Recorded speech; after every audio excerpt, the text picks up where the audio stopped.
mi se ubismo da dokažemo da je Bošnjak naše ime, onda ono samo je teško bilo za izgovor, to slova nje.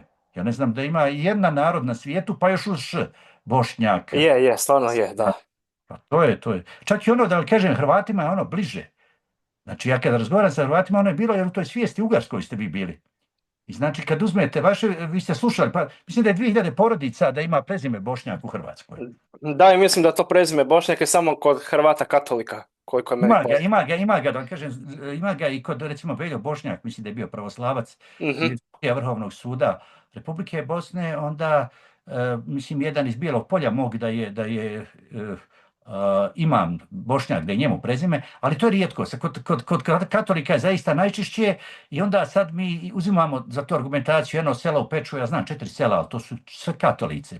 Znate, i sad, pazite, mi govorimo, na primjer, Bošnjaci dolaze, to je knjiga napisana o Bošnjacima koji su bili u Austro-Ugarskoj vojsci. To je naziv kako su oni nas zvali.